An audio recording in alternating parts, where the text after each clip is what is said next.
ارے ٹک talk کی تو ہونے والی ہے چھٹی، کیونکہ یوٹیوب نے ٹک ٹاک کی ٹکر کی ایپ تیار کر لی۔ بسم اللہ الرحمن الرحیم۔ ناظرین، میں ہوں آپ کا ہوسٹ علی رضا اور آپ دیکھ رہے ہیں my channel Ali Raza specs. صرف ایک دو برس میں ٹک ٹاک نے دنیا بھر میں مقبولیت کے نئے جھنڈے گاڑے ہیں۔ اس کی وجہ سے خود یوٹیوب کو اب ٹک ٹاک کی متبادل ویب بنانے کا خیال آیا ہے، جسے شارٹس کا نام دیا گیا ہے۔ تجزیہ نگاروں کے مطابق یہ ایپ کامیاب ہو سکتی ہے کیونکہ اس وقت یوٹیوب پر مفت میں دستیاب میوزک، ویڈیوز اور اثرات کا ایک بڑا ذخیرہ موجود ہے۔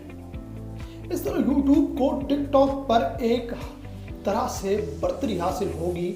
شاید اسے یوٹیوب کے ساتھ ہی شامل کیا جائے گا، لیکن آپشنز کی بدولت اب اس ایپ سے مختصراً ویڈیوز بنانا ممکن ہو سکے گا۔ ایک رپورٹ میں کہا گیا ہے کہ ٹک ٹاک کی غیر معمولی مقبولیت کے بعد ہی یوٹیوب نے شارٹس ایپ لانچ کرنے کا منصوبہ بنایا ہے۔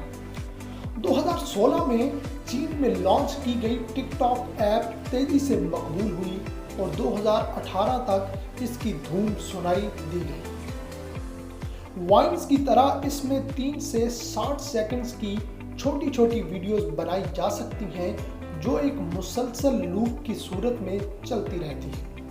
اب تک یہ دونوں ایپ والی ویب سائٹ سے سب سے زیادہ ڈاؤن لوڈ ہونے والی ایپ بھی ہے۔ اپنی آسانی کے باعث یہ نوجوانوں اور نوعمر لڑکے لڑکیوں میں بہت مقبول ہو رہی ہے۔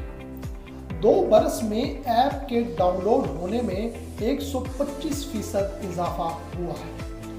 دوسری جانب ٹک ٹاک بھی تنازعات کا شکار ہوتی رہی ہے۔ امریکی سیاستدانوں نے اس پر تنقید کی ہے اور اسے معاشرے میں ہیجان پھیلانے کی وجہ قرار دیا ہے۔ خود پاکستان میں بھی ٹک ٹاک پر کئی سوالات اٹھائے جاتے رہے ہیں، لیکن یوٹیوب کے متعلق ایسی کوئی بات سامنے نہیں ہے۔